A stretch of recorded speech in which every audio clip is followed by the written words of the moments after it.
Après le dîner, j'allais attendre Pyle dans ma chambre de la rue Catina. « Je vous rejoindrai au plus tard vers 10 heures, m'avait-il dit, mais quand minuit sonna, je perdis patience et décidai de sortir. De nombreuses femmes en pantalon noir étaient accroupies sur le palier. On était en février et je suppose qu'il devait faire trop chaud pour qu'elles restent au lit. Un conducteur de rickshaw longeait lentement la berge du fleuve et je vis des lampes allumées là où avaient été débarqués les nouveaux avions américains. Pyle n'était en vue nulle part. Bien sûr, me dis-je, il se peut qu'il ait été retenu à la légation américaine pour une raison ou une autre. Mais il m'aurait alors téléphoné au restaurant. La courtoisie était chez lui une affaire sérieuse. J'étais sur le point de remonter chez moi quand j'aperçus une fille qui attendait devant la maison voisine.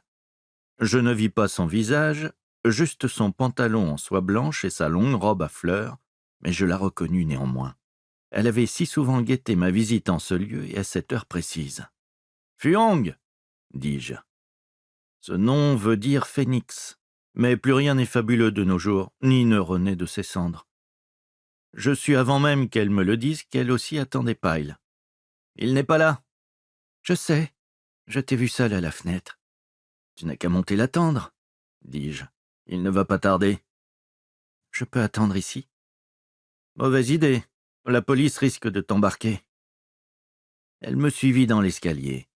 J'envisageais plusieurs remarques moqueuses et désagréables, mais son anglais comme son français n'était pas assez bon pour qu'elle en saisisse l'ironie et, étrangement, je ne désirais ni lui faire de la peine, ni m'en faire à moi.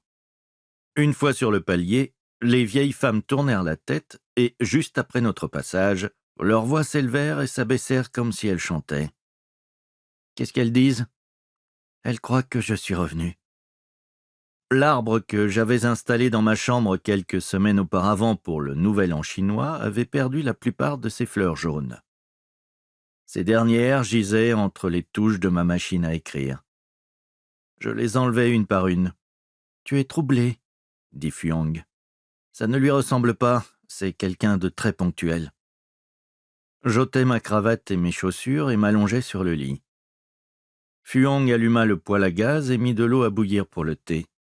Tout ça remonte peut-être à 6 mois. « Il dit que tu vas bientôt t'en aller, » dit-elle. « C'est possible. Il t'aime beaucoup. Il n'y a pas de quoi. » Je vis qu'elle arrangeait ses cheveux différemment, les laissant détachés et tombants, raides et noirs, sur ses épaules. Je me souvins que Pyle avait critiqué un jour sa façon alambiquée de se coiffer, qui, selon elle, essayait à la fille d'un mandarin. Je fermai les yeux, et elle redevint celle qu'elle était d'ordinaire. Le sifflement de la vapeur, le cliquetis d'une tasse, une certaine heure de la nuit et la promesse d'un repos. « Il ne va pas tarder » dit-elle, comme si j'avais besoin d'être rassuré en son absence.